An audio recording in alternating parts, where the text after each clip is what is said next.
Hi everybody, thank you for coming another video with Miss Maricruz and my guest Rocky.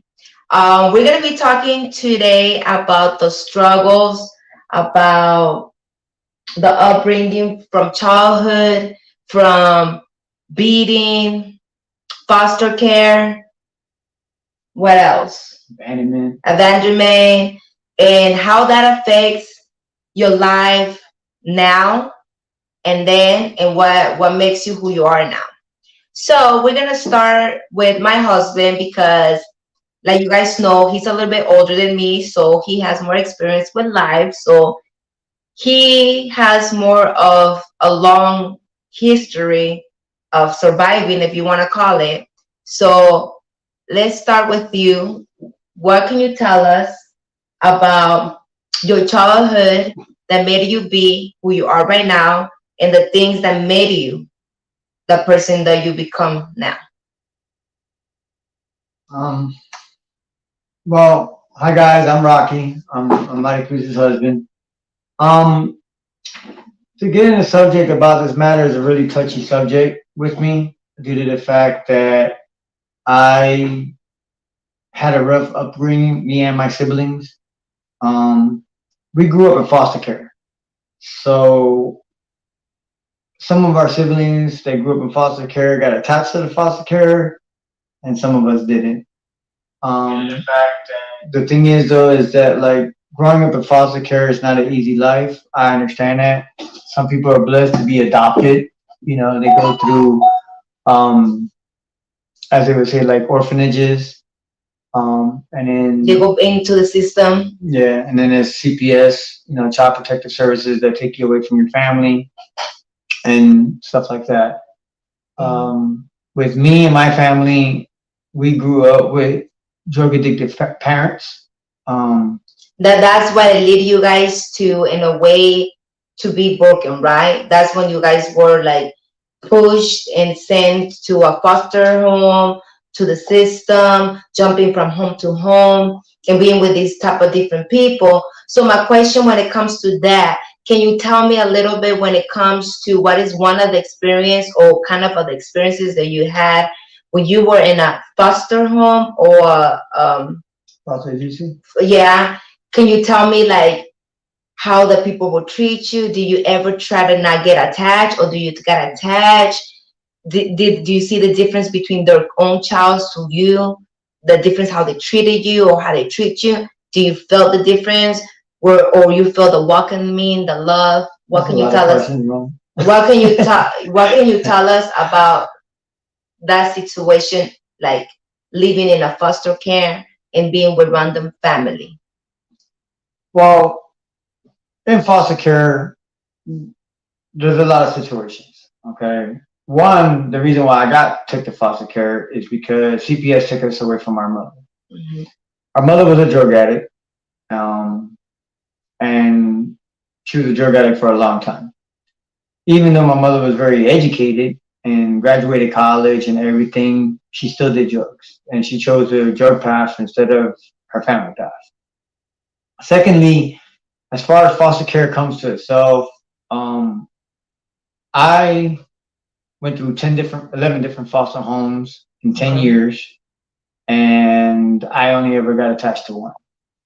The only one I ever got attached to was a lady and a gentleman called Tito and Judy Escalon. That was like the third foster home I ever went to. I had a lot of problems growing up. I had a lot of PTSD, trauma, um, nightmares, stuff like But if that. you've been in that situation, how is your experience not only like with other kids that live there, with other foster kids, or even their own kids, other family members that are the one who's taking you in? Well, that's right. What do you feel like you can tell the difference from yourself and them? Do they make you look like, no, you're not my kid, at the end of the day, this is your place?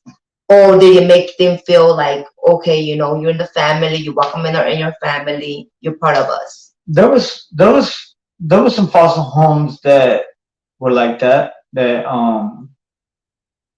uh Yeah, there was a couple of foster homes that was like that. That they already had Mm-hmm. children of their own, and they Mm-hmm. decided to get in foster care. And some of the people they get in foster care as foster parents for the wrong reasons. Okay. Some of them do it because they love children and their kids are grown. And let's keep it real. Some people do it even because of the check.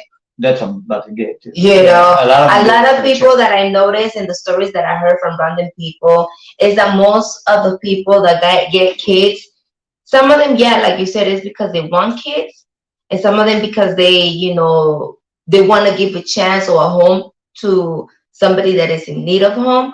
But some people also do it because of the government assistance check that they're gonna get every time they get a kid. Because No, every kid is, actually, it's not from the government. what is it from? It's from the CPS. The CPS and some foster agencies like the one I was into was privately owned. Okay. So the privately owned foster care would pay the people, Mm-hmm. which would be a little bit more money than the actual check they would get from CPS. Okay. Um, they didn't make a lot of money off of it, like buku money, but they would Yeah, but they will money. get some type of assistance. They will Yeah. try to get some money. No, they would get money, but a lot of them didn't have like food. Like I never went to a foster home where my foster parents were on food stamps or nothing like that. But I did go in foster homes to where they have children, and then they would treat their children better than they would treat me. You know what I'm saying? Yeah, some people, I heard some stories that some people would feed their kids first, the good food, and the leftovers they give them to those kids. Is it true? Do you ever experience that type of situation? No, I never experienced that type of situation. I was just treated differently. You would know that, like how treated different, like more stricter to you or more careless for you? No, they were a little bit more strict because there was an incident to where I got in a fight with my foster brother, and they took his side more than mine, and he was favoritism. Yeah, and he was actually the one that was in the wrong. He's the one that instigated it. He's the one that started the fight. All I was doing was defending myself. I ended up beating him up, and then when I ended up beating him up, they ended up taking it out on me, like whatever. Like you had the fault. That is your fault. That you come in. You're like kind of like it's a bad word. I don't know if it's a bad word, but like a bastard. No, a bastard is a person who doesn't know their parent or their dad. Yeah, but if you're jumping from house to a house, isn't that considered you that? No, that's a person that doesn't know their dad. That's what a bastard is. No, a bastard is a person that a woman has a child and the child never. They don't know the baby daddy. Yeah, they don't know who their baby daddy is or the father of the child or nothing. That's what a bastard is.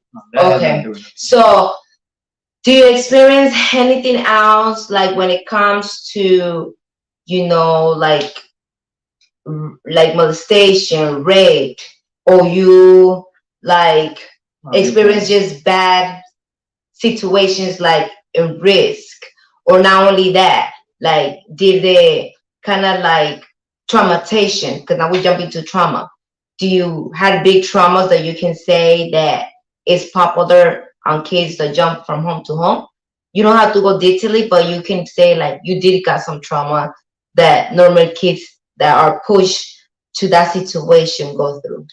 I did. I went through some stuff like that. Traumas. I went through some serious traumas. Yeah. I went through some serious traumas before and after I went in foster care. Okay. That affect you till now, to the day of now. Well, it doesn't. My traumatization as far as sexual abuse doesn't affect me like it did back in the day. You know what I mean? Yes, I was raped in foster care twice. Once before foster care, once after foster care. So that's why I don't condone it. I don't believe in it. I despise it. I don't even like to hear about when a woman gets raped or a child gets raped or anything, because it's horrifying. When you're young and little like that, it does traumatize you. You start doing things, everybody acts out different ways. Some people cut themselves and hurt themselves. Some people try to commit suicide. Some people get very angry and distant. And that's what I was getting at earlier, is that the third foster home I went to with Tito and Judy Esquilin, I got really attached. because they did not treat me any different than their children. Actually, They they treat welcome me you. exactly Yeah. like their son. Or even better sometimes. Sometimes, Because yeah. sometimes even outsider kids get more has a lot of things in common or get so involved with the family more than their own kids. Yes. And I'm pretty sure that's what happened to you. You try to interact Well, with them more, or well, when I first got there, I had a lot of anger issues and problems with my behavior in school. I would always get in fights, and my foster mom, Julie, told me that you don't need to act like that. You're safe. You don't have to worry about nobody hurting you, nobody would ever hurt you. Trust that. That would never happen in this house. Mhm. And you feel so, protected. You feel yes, for once a family and a home. yes. And then that's when I was already doing martial arts and boxing and stuff like that at the Mhm. time, but that's when I got into wrestling. Okay. And So that pushed you to be better and to want to have better yeah, in because I life. had a routine, because they broke the routine of, see, like during that time I would still visit my mother. Mhm. So my mother was in prison. Okay. So once a month we would go drive 8 hours just to visit our mom in a prison for like 1 hour. And it Okay. sucked. And then after that, like then we have to drive 8 hours back to go back to the foster care. Okay. So my problem is they would tell me like, oh, in 2 weeks you're going to see your mom. I was like, so for 2 weeks before I would go visit my mom, bam, I would be bad in school. So it will reflect to you. It will affect you in a way that because I know happiness, but at the same time anger. No, it wasn't that. It was just the fact of that. Once I found out that I was going to go visit my mom, like it was like, fuck these people. You know what I mean? Like I'm going to go see my mom. Nobody can tell me nothing. Mm. And then eventually it got to the point to where my foster parents eliminated telling me until the day I had to go see my mom. Mm-hmm. So instead of being like 2 weeks of bad behavior and then another week of bad behavior when I come back, that's 3 weeks of bad behavior and only 1 week of time, a month, that I would be really, really good and you see the innocent in me. Mm-hmm. They switched it up and then it would only be 1 week of bad behavior and 3 weeks of good behavior. That's what I'm saying. So it actually would affect your behavior. Yes. When you will know that it was time to go to visit your mother. Yes. And then because once I knew I was going to visit my mom, I didn't give a shit no more. So then when they changed that and I started doing way better and stuff like that, I got really, really attached to my foster mom and foster dad. I had a routine. I would go to wrestling practice, ride my bicycle all the way to the Boys and Girls Club to be on the wrestling team. Then in school, I was in plays and I started doing better in school. My grades were doing really, really good. So for once you felt you had that family? Yes, okay. For once. And then after that had happened, then I had a routine to where like I would come home. That was actually the first time I actually started doing like a routine in my life that actually progressed even to my teenage years, to my adult years, to this day. Okay. Which is the way I study. Like I would come home, I would sit in the kitchen, I would watch my mom cook, and I would do my homework. And then when I finished my homework, she would check it, and she's like, "Okay, you're good. Go play, or do what you want." Because 9 out of 10 times, I would go inside the garage because my foster dad owned his own mechanic shop. So I would go inside the garage and help him right before we get to dinner, and I would help him work on cars. That's how I learned about cars. That's why I love so much about cars. Okay. And then after that, we come inside, we eat dinner, and then I would go take my shower and relax and watch TV for the rest of the night. That's how it was. That was a routine. It was a good routine. Didn't you also told me that even affected one of your foster parents, that you said that committed suicide because of the reason of when they knew that you were going to be sent away or because they were going to move or something like that? Well, what was the story? The story is like this. My foster mom and my foster dad seen that I was really, really a good boy. And I was really, really talented and really smart. And they didn't want to let me go. They wanted to actually adopt me. Okay. So one day when I came home from school, my foster mom wasn't there, only my dad was there, Tito. And I was like, "Where's mom?" And she's like, "Oh, she'll be back later on tonight." My foster mother, Judy, drove all the way to the prison where my mom was at to ask permission to adopt me. Okay. And my biological mother said no. And it broke my foster mom's heart because at that time, we were living in Allentown, Pennsylvania, and we were about to move to Florida.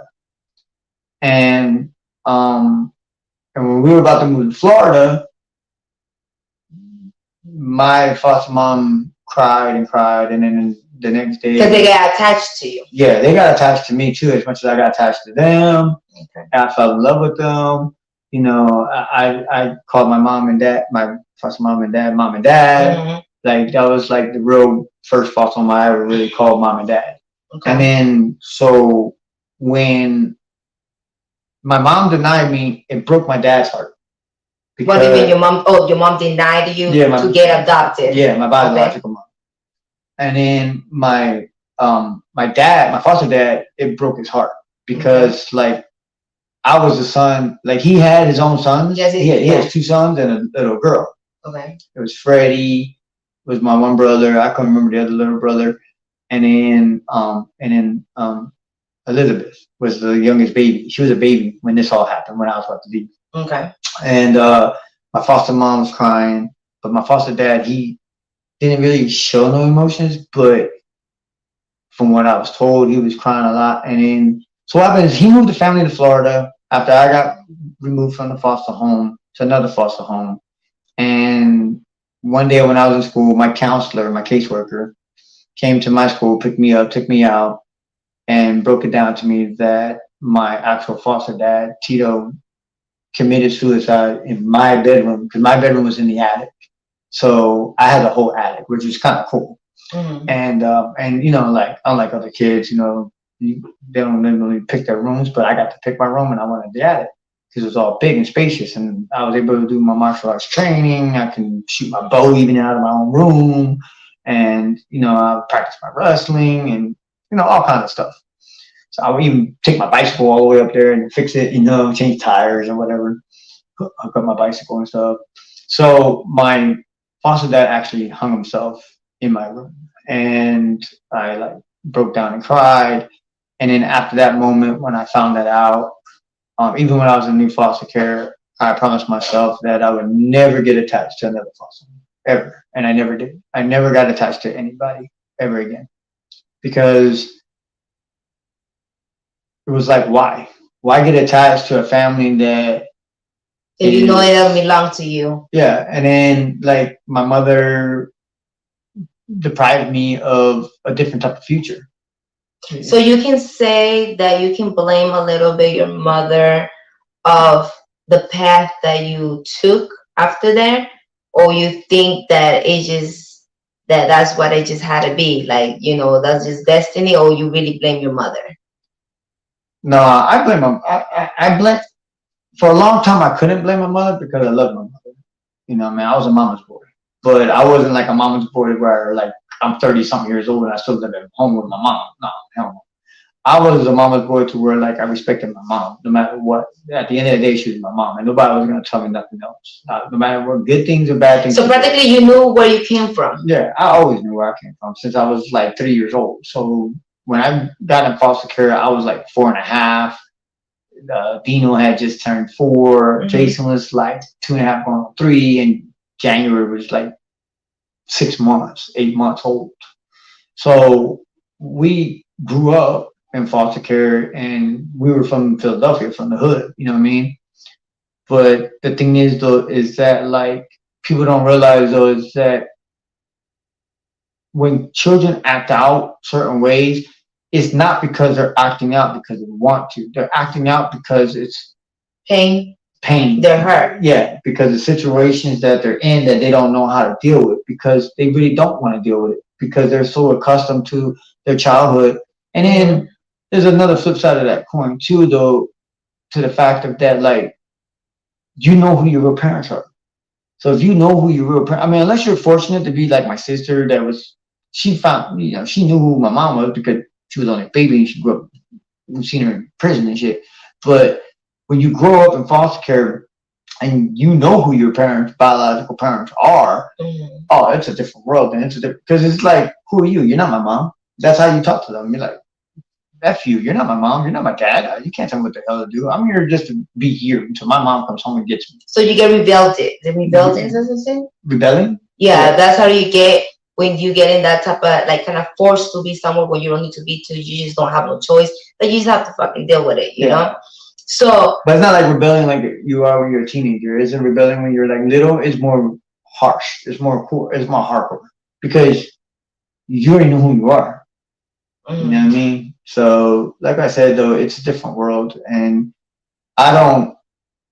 I understand why a lot of kids go through that because of their parents and So you think in that situations. situation there is a lot of people getting molested, Oh yeah. raped, um, not fed, um, not sent to school. No, they send you to school because they have to. You Okay. have to go to school. Because there's somebody that will be checking every Yes. constantly, right? Yes. To make sure that you're getting Yes. everything that the state is asking for, no? Yes. Yes. Okay. But the one thing you won't realize though is like the abuse. Sometimes, like one lady, the very first foster me and my brothers were in, we were beaten, and me being like the oldest of the group, because we do have older brothers and sisters too, Okay. but they were in foster care with us, so I was considered the oldest, Okay. and I was very, very, very protective of my brothers and sisters. So especially over Dino and Jason. Before I would let a foster parent hit them, I would take the beatings for it. I was like, no, you ain't gonna hit my brother, and you hit me, discipline me, and I would take the beatings. So that's why I'm like, you see through our marriage that I'm overprotective of you. That's a protective instinct because I was always like that. Mm-hmm. You know, I knew better. That's why I'm the way I am. You know, I'm not perfect. I make mistakes. I do. You know, I have anger issues. Yeah, but it's not to the anger issues to the point to where like I leash out every single day. You know? So you think that people like they've been in situations like you that affects them how is it when they become a father themselves, how they want to like be in the kid's life no matter what situation it is, no matter what it takes. You think that because of your experience with what you've been through in your childhood, you always put you like inside of you the promise, like when I become a father, I'm gonna make sure that my kid don't go through that. Like for example, you're a father, and for your first the kid that you had, I'm pretty sure that you were committed and to try to be there for your kid because of your experience that you went through. Yes. Like, I mean, yes, not with yes and no. what I'm trying to say is not be there with the mother in case if it didn't work or whatever. What I'm trying to say is like you're trying to be there as much as you were led to be there, or as much as you could be there and be there like they were not for you.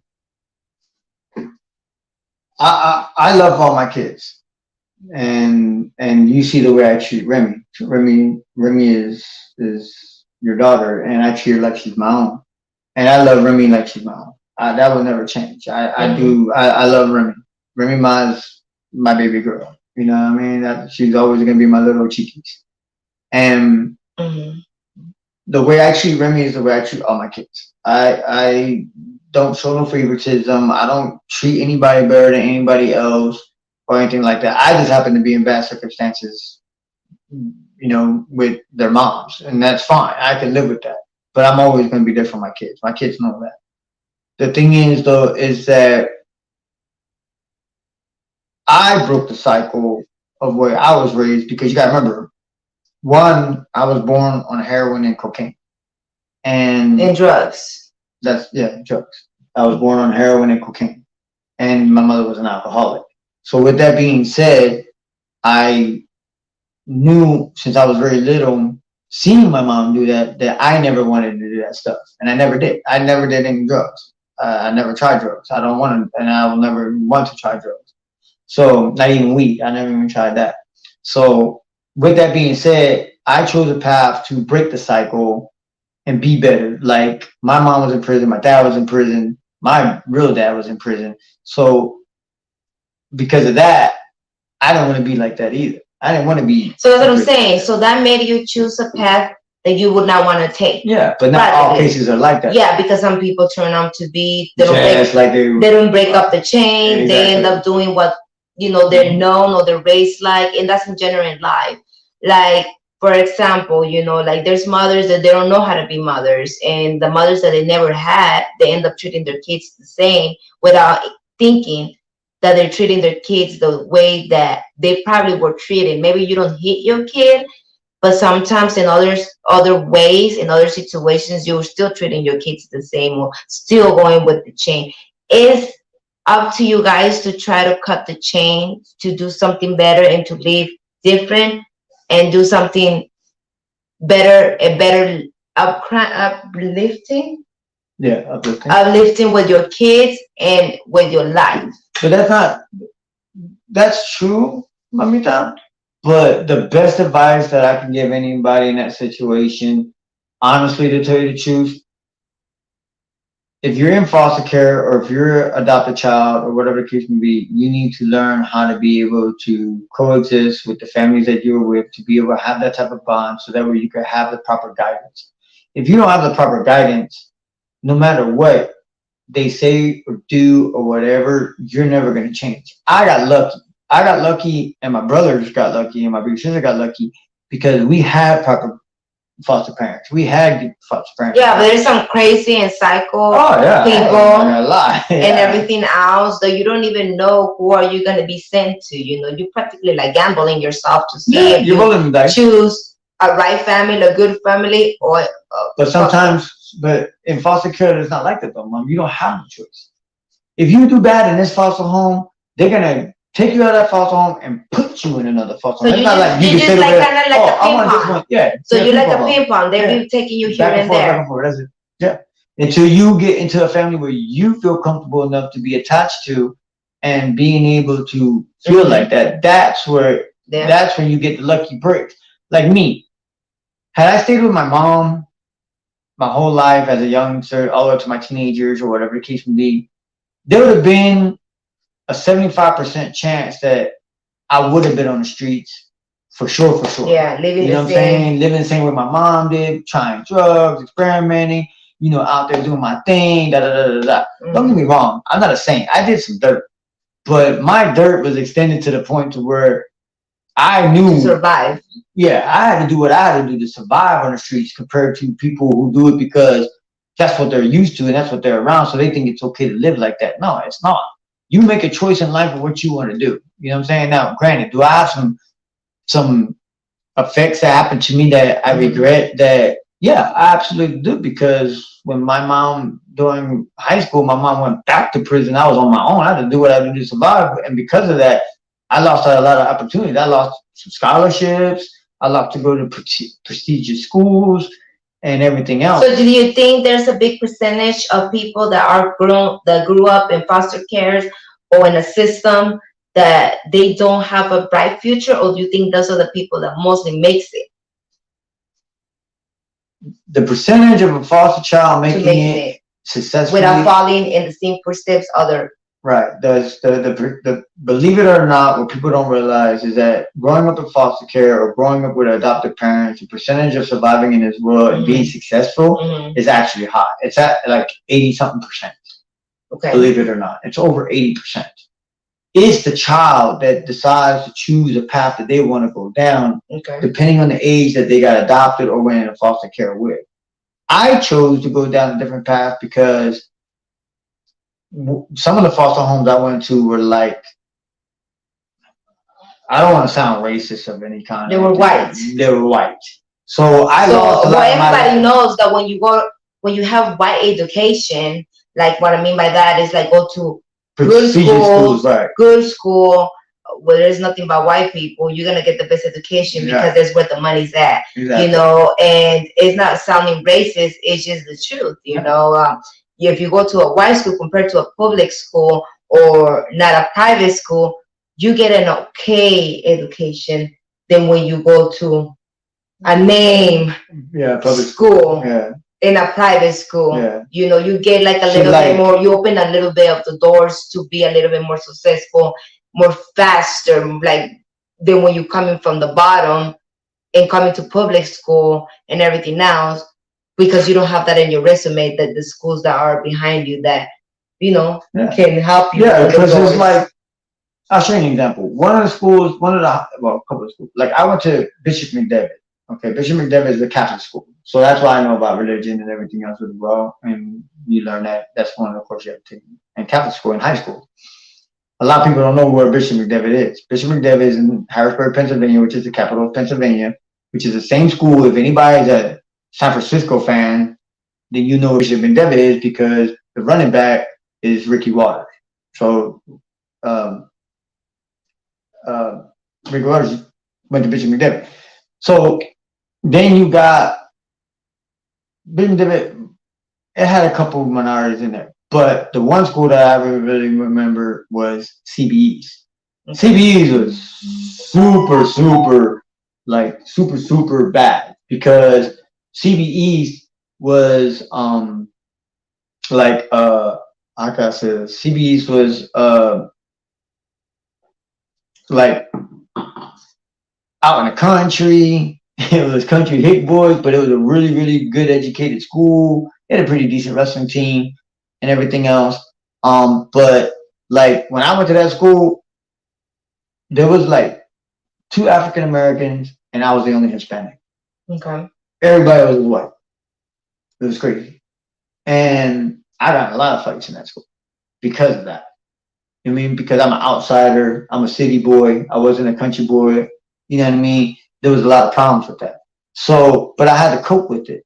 But I took what I got from that school because it was a prestigious school in education wise, like it was really high. That education that I took from that school and learn how to do proper studying and everything else, that helped me when I went to college and when I went to take tests and everything else. So what can you say about all the situations that you've been through in life? How can you say that now your life is and what it helped you to be who you are now? What can you say that you can take from what happened to you that made you who you are right now?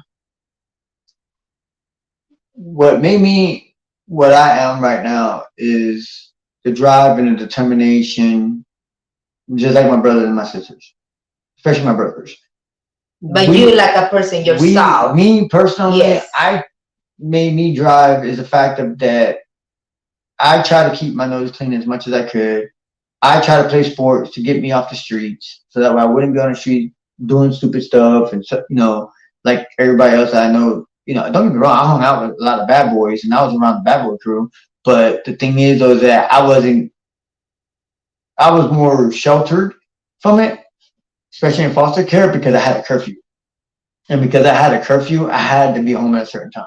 So I was allowed to be out there till 10, 11, 12, 1 o'clock in the morning, running the streets. I had to be home by like 8 o'clock at night. Well, people, try. I know that some people are tuned in, so I want you guys to give us or share a little bit some of your stories or any questions that you got about you guys' struggle. What you guys did to come out of this struggle? What made your childhood to become the woman or the man that you are right now?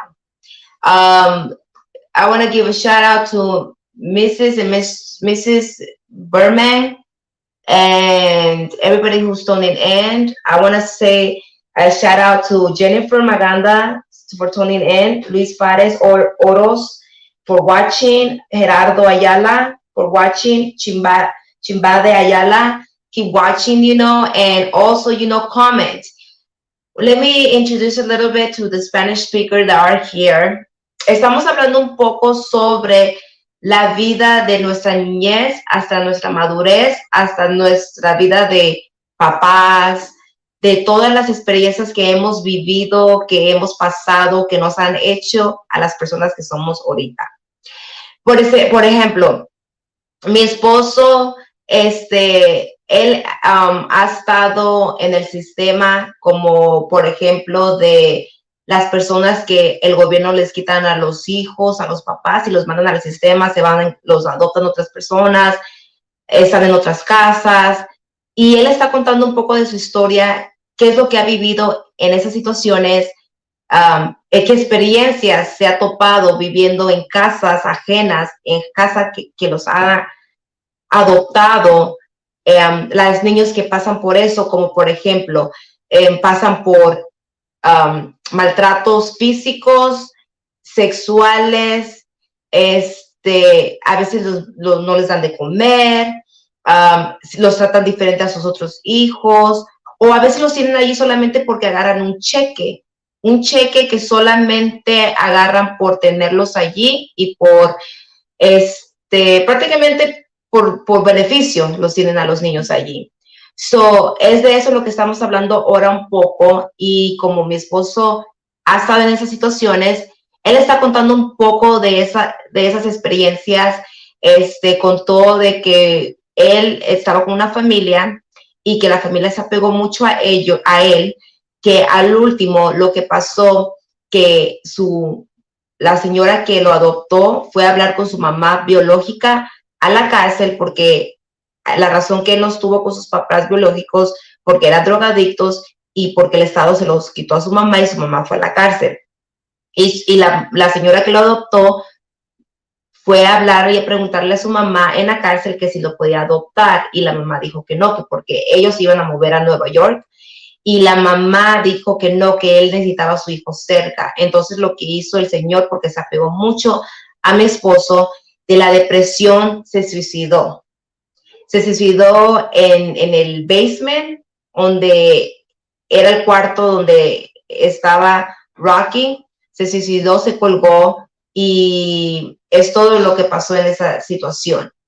Entonces, es lo que estamos hablando.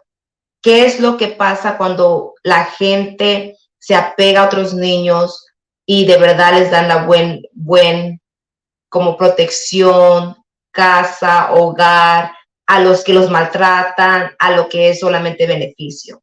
So, es lo que un poquito estuvimos hablando, para traducir un poco, para que más o menos vayan entendiendo y sepan de que aquí se habla de todo y hablamos de los dos idiomas, español e inglés. So, si tienes una historia y quieres compartir conmigo y con nosotros, comenta, escribe en los comentarios una experiencia que te ha pasado de niño, de niñez, que te ha hecho mejor persona ahorita, que te ha hecho mejor papá, mejor esposo, mejor ser humano, lo que sea. Aquí estamos para oír a todo el mundo y para levantarnos unos al otro. So, I was done explaining a little bit what we were talking about what you were talking about your experience. Mm-hmm. So, like I said, if you have any comments, you know, don't forget to follow me in my Facebook, Maricruz Ayala, in my YouTube channel, Miss Maricruz, in my Instagram, Miss Maricruz, in my YouTube channel as well, my Twitter, the same. And we're going to be talking about different topics. So right now, like I said, you know, that's one of his experiences that happened. And so he also is a father that he's not involved in his kid's life for the reason of bad experience, like he was talking about, because, you know, the mothers, they were not in the same page. So that caused them to have ripples. Yes, when it comes to the kids. So now I'm asking you, when it comes to that situation, have that made you feel more worse because of the fact, not the woman, but I'm saying your kids, because you know you've been going through everything you've been through, knowing that you are kind of giving your kids in a way the same way that I grew up. Yes, and you didn't broke the chain. No, I feel bad. I feel hurt, and you know that. Okay. Because I'm not in their lives every day. Okay. That I feel bad. Okay. But it's nothing. It's not your choice. It's not my choice, for one, and two, my kids have nothing of a life that I got. They're not in foster care. They're with their moms. They're with their biological mom. You know. But you really don't know what they're going through because you're not there. You're right. And I'm not there. But my kids ain't in foster care. I know, but you don't even know that because you're not even there to know really what's the life of their living. Well, you don't know if your kids are being beaten. You don't know if your kids are taken from the government. You don't really know because you're not there. You know, anything can happen, especially if you don't have no type of contact with them or communications. You don't know where your kids' life is going through. Well, I have communications with a couple of my kids, not all of them. No, but I'm saying, like, when you sit here and say because they're with the mother, mm-hmm. That doesn't mean nothing. There's mothers that mistreat the kids after they have the kids alone. they mistreat the kids. They don't treat the kids That's like true. when they were with your partner. Yeah. They sometimes get all the hate that they have for the father against kids, and you don't know if that chain is broken neither. That I will not take that from you because that is true. That is a possibility. I don't know.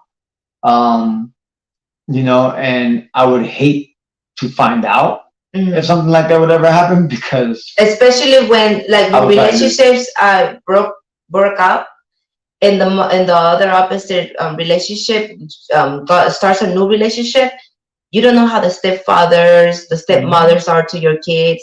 All we praying is hopefully they're good, but it's never like that. Life is not that wonderful and that good neither, like, so when your childhood, like me for example, my childhood have brought me a lot of barriers, like when it comes to do stuff in life that I don't feel confident doing because of the fact that I was fed um like they were eating my confidence, my mother, my family. I didn't have a supportive family, I was raised with my parents, both of my parents. I didn't experience being a foster home or anything like that, but I also went through traumatizations, beatings, discrimination even in your own family. You don't have to have discrimination outside your family. Sometimes you have discrimination in your own family, either because you don't look the same, or either because they know that you look different, or maybe because the mothers don't let you play with, you don't grow up with them, like playing with them, or even your people making fun of you. I don't know. There's always something that it makes you feel some type of way growing up, and it don't have to be just being raised in the foster care or in the system. It has to do also with the life that you're giving. Well, apparently. Yeah. Well, yeah, that's why I said everything is about choices. You know what I mean? It's like, for example, like this. I chose because I had a lot of negativity in my life. I had a lot of people tell me this, tell me that. You can't do this. You're not gonna be like this. You're not gonna be like that because you're gonna be like your mom and da da da. And I would tell them all, kiss my ass, because that's the mentality I knew who I was since I was a little boy. But you notice that sometimes that breaks other people. Some people have a weak minded that instead of them getting over it, they believe it. Yeah. They believe and they actually believe that they really can do it, or they believe what they're telling. Like when is that how you felt with yours? Yeah, that's what it felt with me. When people would tell me, like for example, that I was, well, not people, my mother, she would be really super hard on me because she's the person that she's like back in the day. She's raised like back in the day, the Latinas that are like strict. You have to do this. If you do this, it's not like that. And instead of them telling you, if you don't do what they do, they will whoop you. Whoop you to the point that even if you cry, they will even get mad at that. So they will whoop you harder. Yeah. So I was raised that type of way, And it's the same way, like if you're in foster care too. It's sometimes the same way like that. Sometimes they want you to be like this and you're not like that. That's not how you built. It's how you built yourself. You know what I mean? Do they take discouraging ways from you? Yes, all the time. And you have a choice to either accept it or move on from it and do better. You know what I mean? I remember distinctly a time to where there was a foster home that I was in. All right, let me rewind a little bit. When we first got in foster care, I barely spoke English. I knew English. So you even forgot about your race. Yeah, I forgot about my race. Your roots. My roots. I didn't know. When I first went to foster care, I mainly spoke Spanish. Yeah. I could barely read and write English. I only knew Spanish. And look at you now. You don't even know how to speak English. Exactly, Spanish. Exactly, because I barely speak Spanish and barely know any Spanish because I grew up with a whole different lifestyle, a whole different education that I didn't have my roots around me. Had I had my roots around me, believe me. And do you regret that? Do you believe in that? Like, do you regret that part? That you were not too closer to your roots, and that you wish that you could have just keep your roots strong. Yeah, because first of all, I'm an islander. I just because I was raised in Philly, in the bad section of Philly, doesn't mean that I was born there. I was born on the island. I'm 100% Latino. 100. Mom, dad, Puerto Ricans. I'm born on the island. I'm 100% Puerto Rican. I'm 100% Islander boy. You know what I'm saying? Island boy. I'm just playing. But um, but the thing is, was that yeah, I'm an Islander. So for that, I felt that my roots were stolen from me. Okay. Because had I been with my mom, I probably would have lived a different path. But had I been, but also you gotta think about it. If you would have been left with your mom and the way that she was in drugs, you maybe would have bothered her life. So it can be both ways. But it's like you could have had a better life, and you could. But it's like I told you earlier in the show, though. The only foster family I ever got attached to was Judy and Chico Escalon, and they were Latinos. They were Puerto Ricans. 100%. Oh, tell them the story about what you told me, that you also was in a foster home with a Cuban lady and she would do voodoo. Oh yeah, he told me a story, but there was some. We're not gonna be just talking about sad and depressing and shit, you know. Because he also has told me funny stories about what had happened to him, you know, and in foster care. He also told me that one time that he was sent to a home, he was sent to this Cuban lady. Yeah. And Elsa. Yeah, and she would be in the basement, and she would let nobody go in the basement because that's when she would do voodoo. She did. Yeah, and that she would cut chickens' heads off and use the blood and split it over bones. Yeah, because she was straight from Cuba, you know. Yeah, she was real Cuban. Like she was like one of them real Cuban ladies that was like knew about voodoo and everything. She was. So one time she told me that by the time I hit 20 years old, I was gonna die. Exactly. I was like, okay. Like. So my question is to you guys, people that you guys are watching, do you guys believe?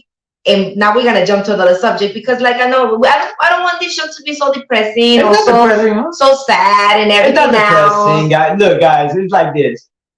My traumas and my experiences and like this, I hope to express that due to the fact to help the kids out there that are going through something like that. Or they're in child. Yeah, because if anything, if you're being molested, raped, abused, say something. Don't keep it up to yourself. Even though people wants to threaten you and say, you know, don't tell your parents, or ain't nobody gonna save you, or you're gonna be, you know, sometimes it's better to ask for help than be living that fucking exactly. How do you say, living that torture? Yeah.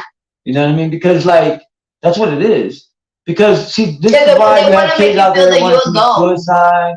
You have kids out there want to go out there and do shootings and killing sprees and everything else, or cut themselves, you know what I mean, or be in psychiatric or feel like they need to hurt others for them to relieve their pain. Exactly, and you shouldn't have to live your life like that.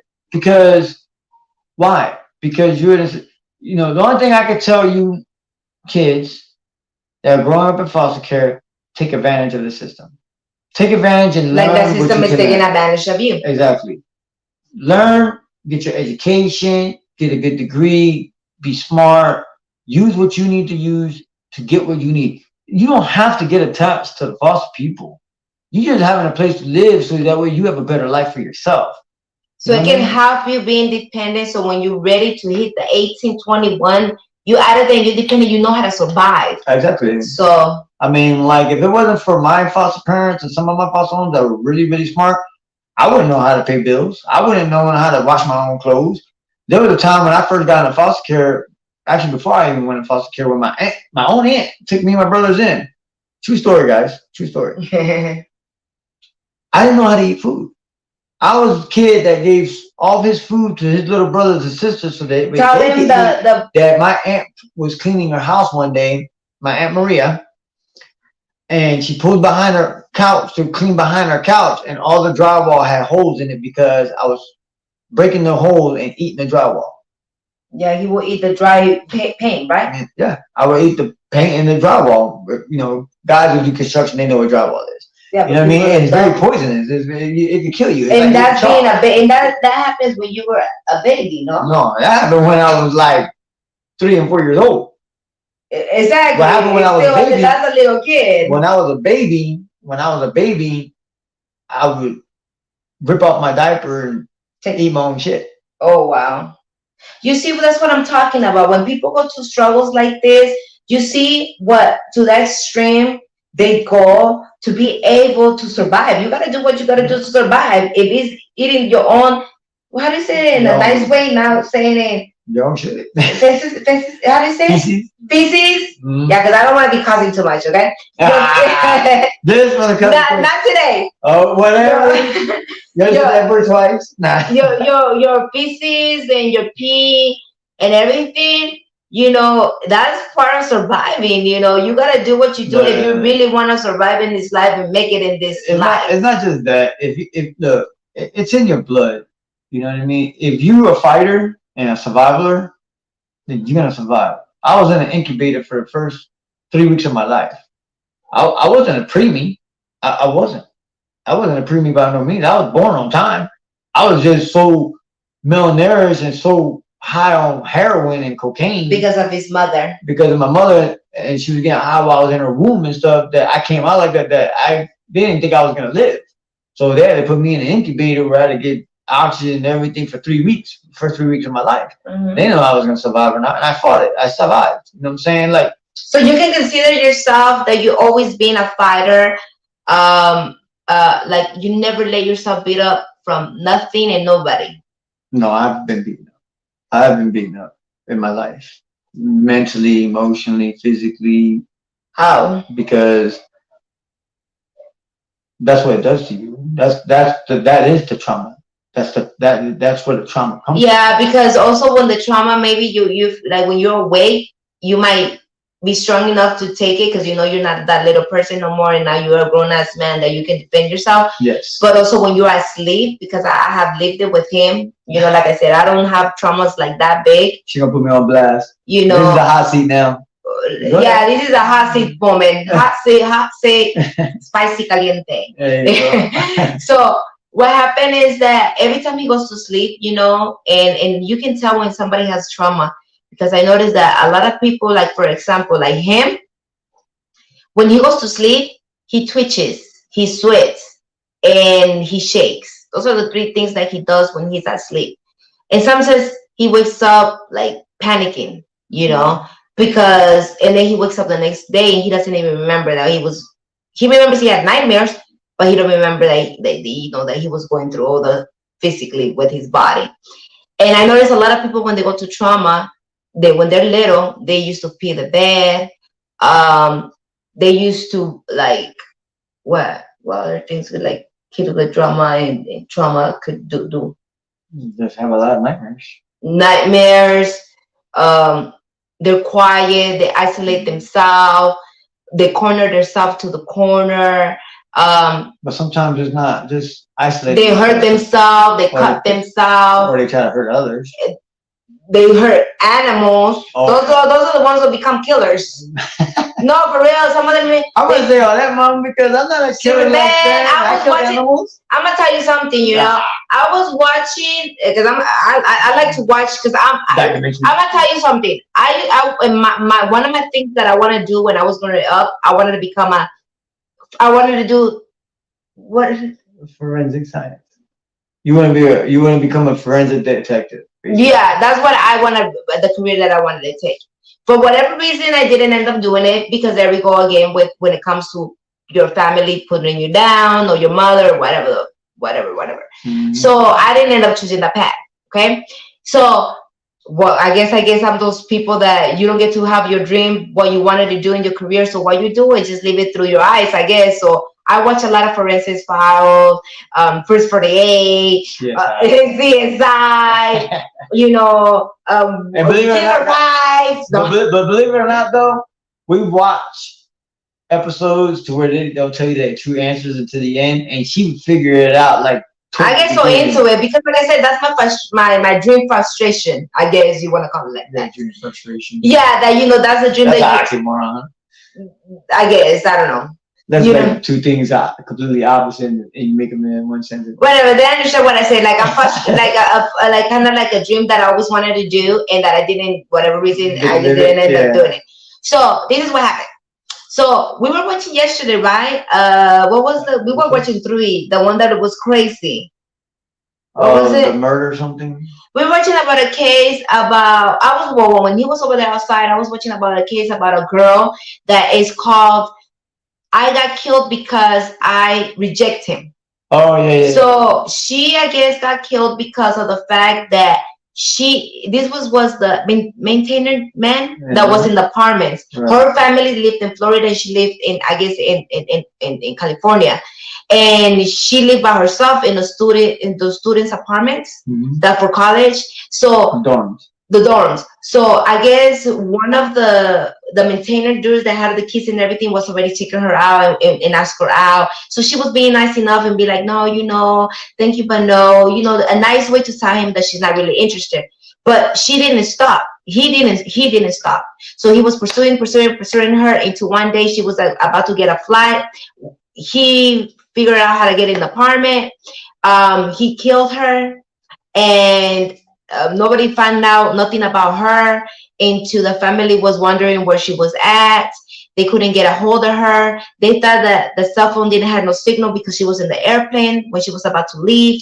And no, it was days and she never appeared. Into one day they had a flight in California to figure out where she was, because they didn't have no contact with her. They didn't find any information about her. They called everybody, and she didn't really have friends like that.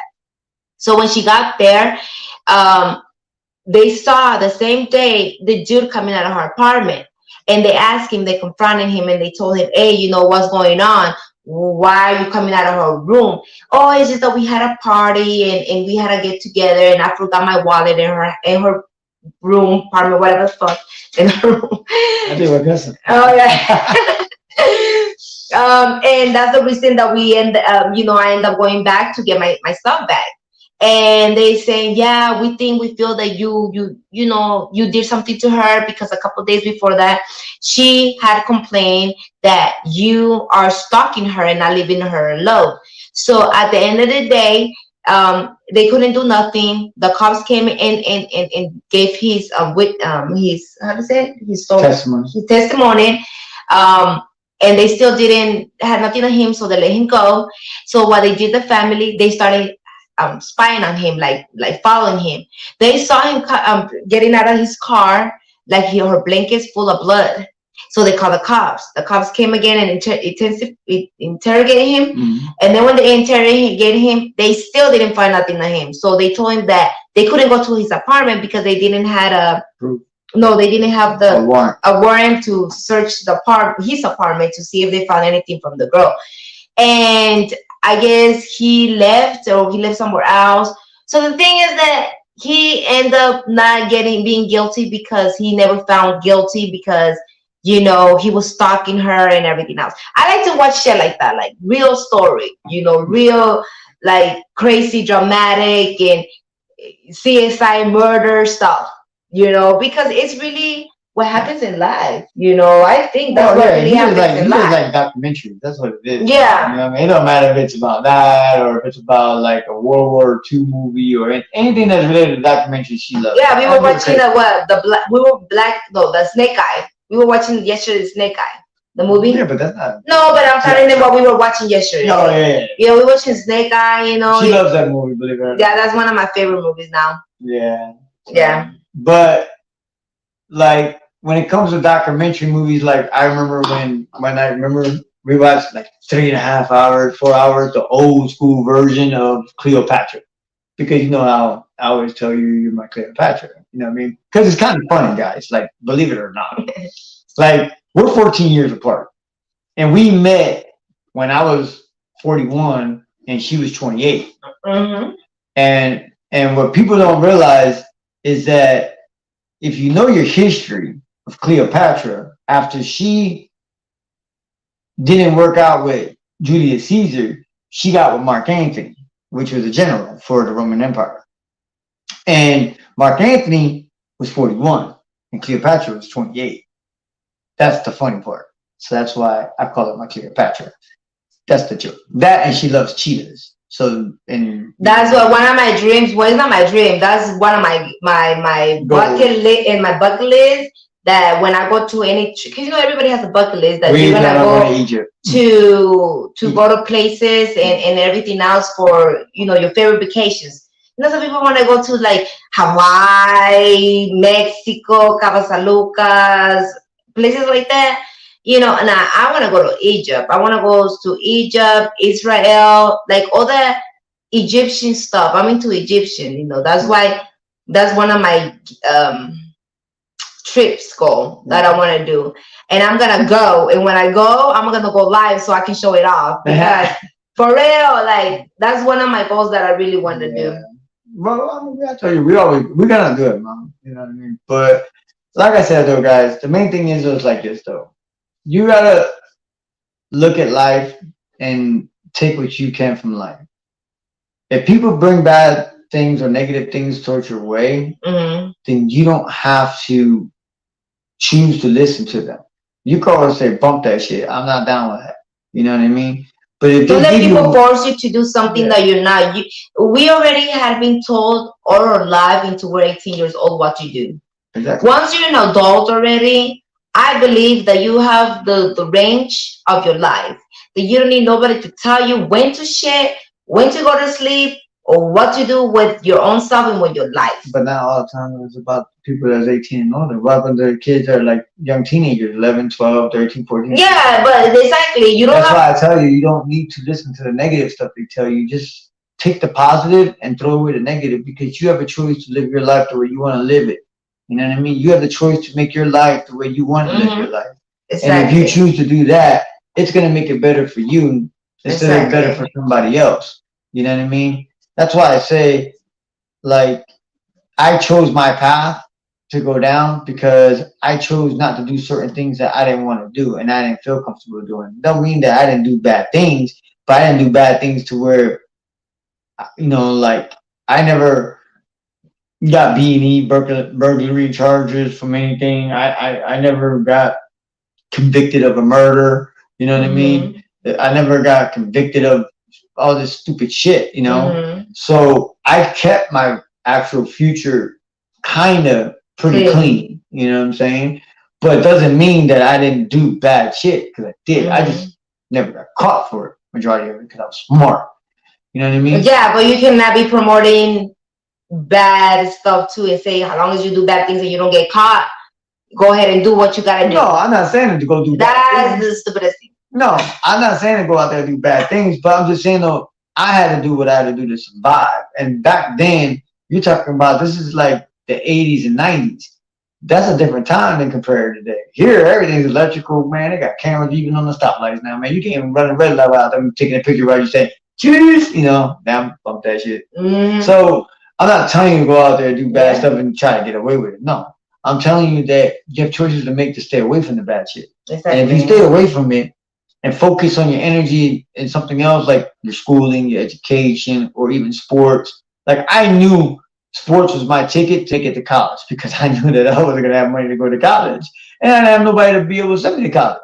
So since I had nobody to send me to college and everything else, I might as well get ready to go to school for free.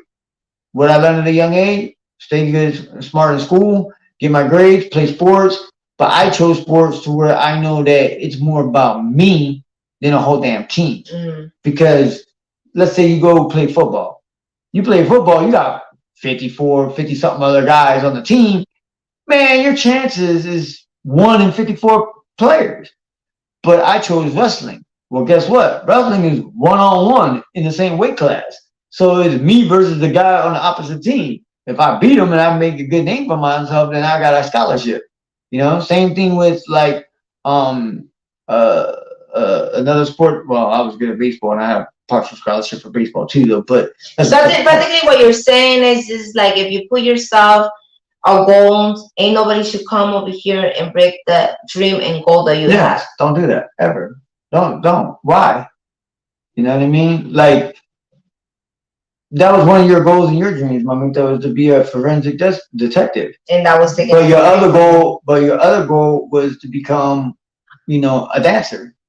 But education-wise, everybody has either want to be a teacher, want to be this, want to be that.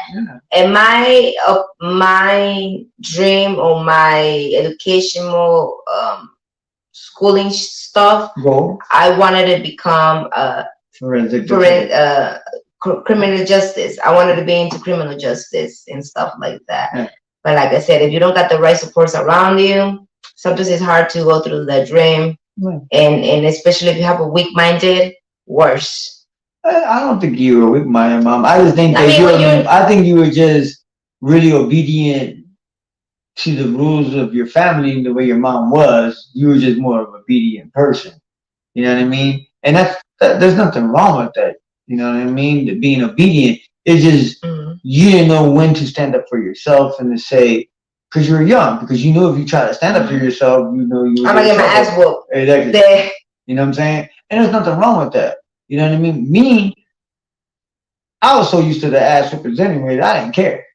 So there was nobody that was gonna stop me to do what I was gonna do. You know what I'm Yeah, saying? yeah. You know, I'm 46 years old. I still go to school.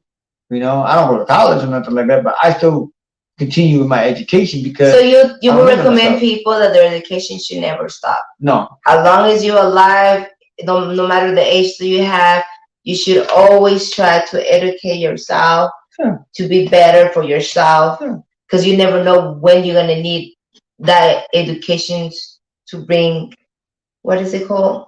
Bring, Stability. yes. Look at you, mom. You still learn new stuff all the time.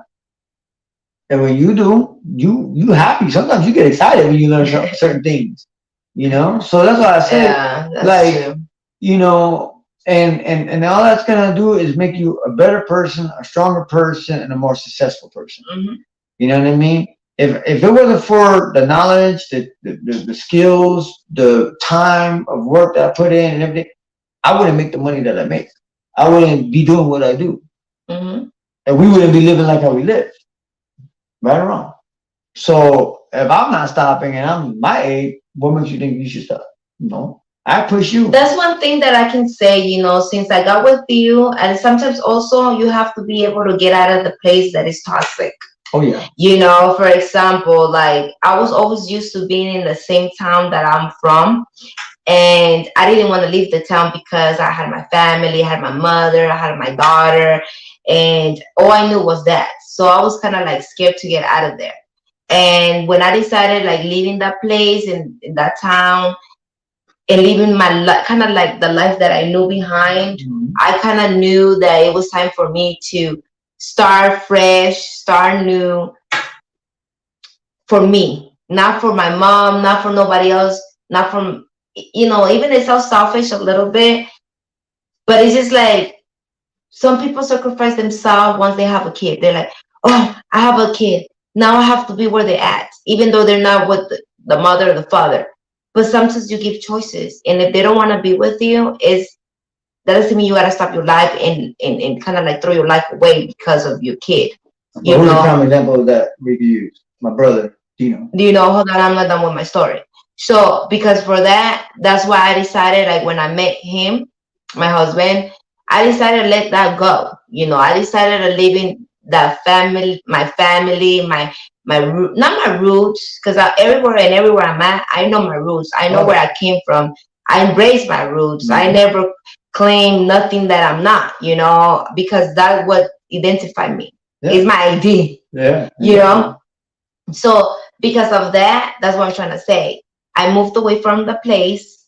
I got successful. I got to leave my dream, my other dream that was to become a dancer. I started being in stages, performing for, big branded casinos in Las Vegas. I did instructing for Zumba. I did what else? Traveling. I traveled a lot of places that I never thought I was gonna travel because I will be close-minded and I always wanted to stay stuck.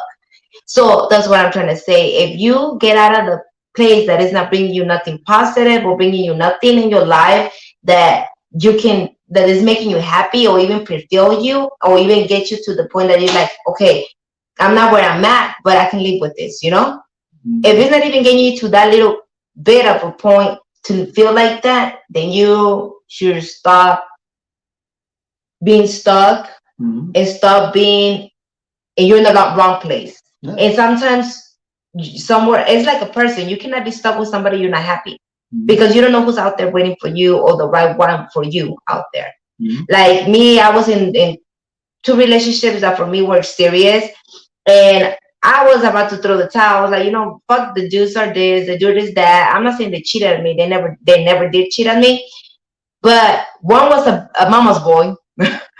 That it was the mother first and anybody else. I thought that when I became a mother and I gave him a child, that was gonna change. It was gonna be me and my kid, but now that never changed. Then the other one was about the streets.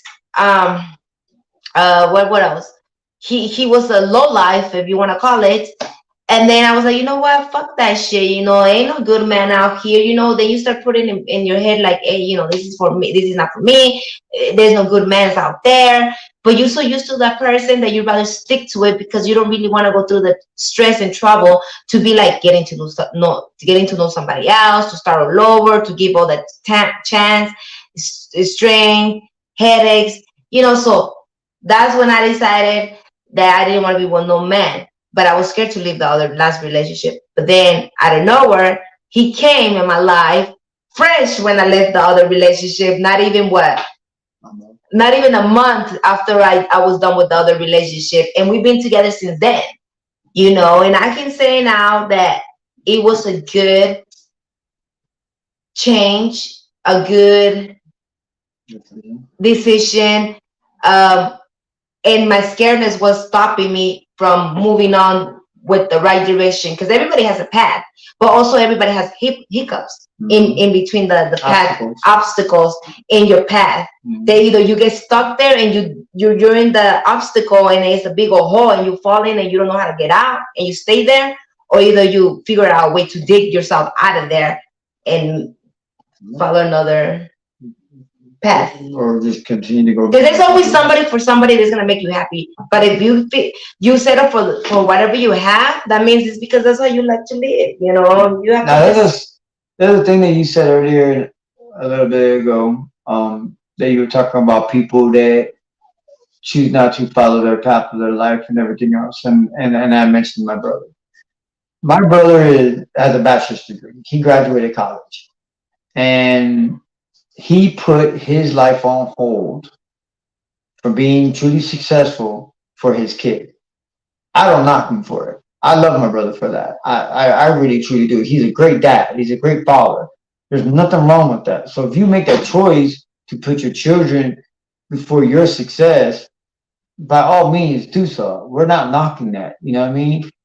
I'm not going to sit there and say, though, that in the long run, though, when them children get grown, and you still not successful where you need to be at financially and emotionally and mentally wise, then you really wasted your life. But it's not even that. You wasted your time. Yeah, but it's not even like that too, neither, because it's in the way your situation. For example, this is what I'm talking about. That Jews don't think with the fucking head up here. They think with the head down there. You end up, just to get your shit on, you end up pregnating a woman that you don't even want to be with, or you really don't know, or you're even taking serious. They end up being pregnant, right? And when they end up being pregnant, you tell them their story that you've been through, and they take that to manipulate you. Now she's pregnant by your kids. You're stuck with the person. She's manipulating yourself to get pregnant with her, to try to marry you so she can be beneficial, she can get more benefits from you, or to feel like she's a respected woman, that your kid is not a bastard because he's married with the father of the kid. Or they could be controlling. So then they end up being in a relationship with you, and then what they do? They control you more, they treat you're like the puppet. Yep. And then when they see they're already losing the grip from you, because you're getting over and tired of it, what do? They get pregnant again. So they feel like having kids is gonna retain a dude. I think women that do that are whack as fuck, because first of all, I think they're hold on, my hair, sorry. I believe women that do that are whack as fuck, because of the reason is like, you don't need a kid to retain a man. If you're woman enough, you can do it with your own self to keep a man. If you're a real woman, you don't need to be getting pregnant because of that. A kid doesn't retain a man. And if it does, it retains him for so long and they moved on. When they really realize they can take your shit no more. That's true. That's what I'm saying. So that's what I'm trying to say. the you for trying to be a better parent or a better father because you never had that around you or anything else, what happens? You get into predicaments and situations that you want to make it work because you want to give that life to your kids that you never had and end up biting you in that. But Yeah. that That you right, mom. Like on that part, so you're right. you losing your years, you losing your life, Mhm. you're not really happy, you're miserable just because you want to be there for your kids. I know. Fuck. Yeah. And that's why I said that. That's why, like, in our life with our relationship, we did everything the right way. We didn't rush into nothing. We rushed into our relationship and we got engaged, but we took our time to get married. We've been together all this time still. We still don't have our own child yet together and everything else. And that's the thing though, is that like we doing it the right way because when we do have our baby, at least our Mhm. baby is gonna have stability, have his mom and dad, and it's all for the right reasons for love. You know what I mean? We actually really love each other. So that's what makes our bond and our relationship so strong because our love is real. Our love is not, I don't treat It's you some not type of way. practically what he's trying to say. Our loved ones, not that we had to be together. Exactly. We were together because it was our choice. Exactly. I didn't got pregnant and he's like, oh shit, now I gotta be stuck with her, Yeah. or I gotta be responsible and be with her. Exactly. It was not that I was pressuring him neither. Everything went step by step. If you do the things right, it ends up right. If Yep. you start wrong, it ends up wrong. Yep. So that's what I'm saying. Take your time, know the people, because then you're gonna dip yourself and dig yourself into a hole that is going to be worse. For being responsible, sometimes they can predicate you. I remember one thing that you made me smile about, and you told me this. And you're like, wow, pa, like, this is when we were like at 3 years together, right? And she was like, man, it's already been 3 years that we've been together that fast. It went by super fast. And like I told my wife, I said, Mamita, look at it. You happy. You doing your thing. You get to touch your dream or start working on your dream. You're doing some of your dreams. You have your freedom. You moving along with your life. You have a busy day, a busy night. What's the difference? I said, that's the point because you're truly happy in your life. I said, but when you're not happy with somebody, man, it's gonna feel like it's draining you and it's Like it's tired dragging. and the time is just going by so slow. And the next thing you know, 5 years felt like 10, 15 years. It just sucks the life out of you. But we've been together for 5 years and it felt like we only been together for like a year or two because it's just flying by so fast. Yeah. Like when you happy in your relationship, you don't even feel the time. Exactly. Like this year's already halfway gone already. Mm-hmm. It's already gone that fast. Mm-hmm. And look where we at. So that's why I say, guys, like like you make the decisions of the way you want to live. If you choose to stick still and stay still and compromise and deal with the compromisation that you have to be in at that moment, then that's your choice. But if you want better in your life and you want more in your life, then you have to learn how to break that chain, as what they say. I broke the chain. And that's everywhere, not just relationship, childhood, parents, bad relationship, where you live, anything. Like even where you're staying. If you feel like you need a new change, don't be scared to do the change because that change maybe is the thing that is gonna help you grow or to do things that you never even imagined doing. And sometimes moving away is a gift because it's a fresh opportunity to start fresh. Exactly. A new start. Yeah. And exactly like that, with that being said, sometimes you get blessed and lucky that your gift is not around in that town. So you get to bring a whole new gift.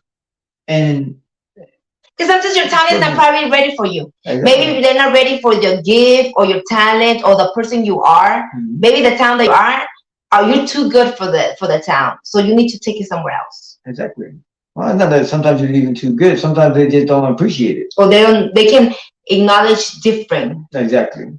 So different is bad in different eyes. Exactly. So that's why. But different in other places is a good thing. Yeah. It can be.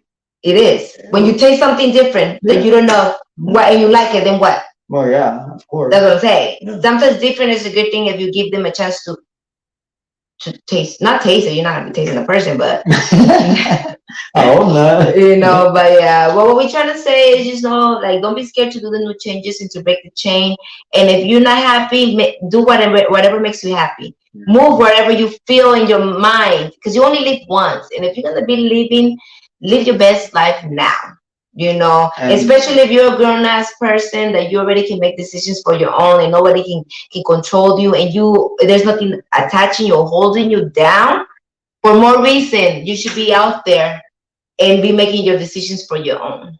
yeah, and as far as you kids go out there, that are adopted, foster care, in orphanages or whatever problem situations is, the only suggestion that I can give to you guys is one, you know, um, You're not alone.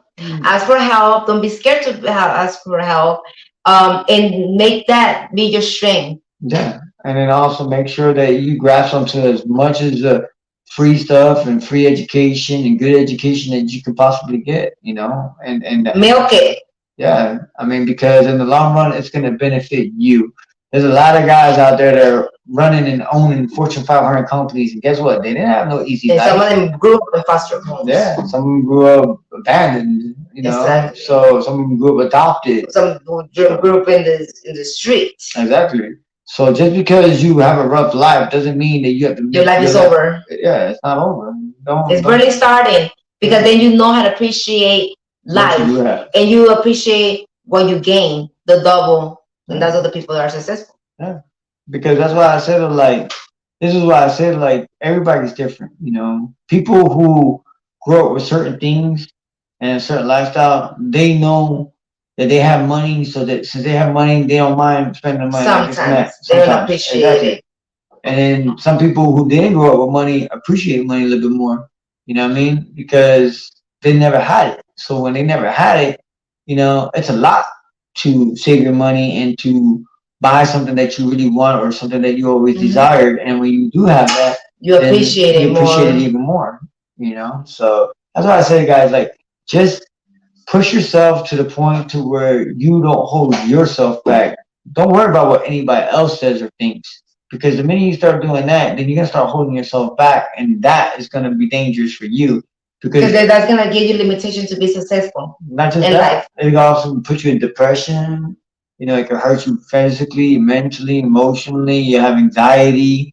You know Then what I mean? sicknesses come, Yeah, health problems come, yeah. and everything else. So Okay, well, this was a touchy subject, a right? good subject. Yeah, but it was touchy. So thank you for tuning in. Don't forget to subscribe on my YouTube channel, Miss Maricruz. Hit the subscribe button. Give me a like, a comment. Next week we're gonna be talking about something else. I'm gonna have a show tomorrow with my co-host Berman, around 2 o'clock. So don't forget to tune in on that too. Follow me on my platforms: Twitter, Facebook, Instagram. It's Miss Mari Cruz, and the only platform that changes is Facebook. Is Maricruz Ayala. Yeah. So, so don't forget to tune in. Thank you for being here, and let me give you another shout out, because everybody's watching in Facebook, because I also going live in Facebook, not only in this channel. I am going in my Facebook for people who I have in Facebook. So I want to give a big thanks to Jennifer Maganda for watching me, Luis Pares Oros, Gerardo Ayala, Chivade Ayala, Alex Hudo Jr. for watching. And I know you guys were probably shy. That's why you guys didn't comment. But like I said, more you're involved and more you tune in, we're gonna start giving surprises and little gifts. Not every subject and every topic that we're gonna be touching is gonna be sad, depressing. Some of them are gonna be fun, spicy, couples, family, kids, live, party, anything. We're gonna talk about anything. And also we're gonna be playing games. So it's gonna be interesting, just keep following us, support us to build this empire. and be part of us, and people who's barely tuning in, you guys are late, but we're gonna be here next Saturday.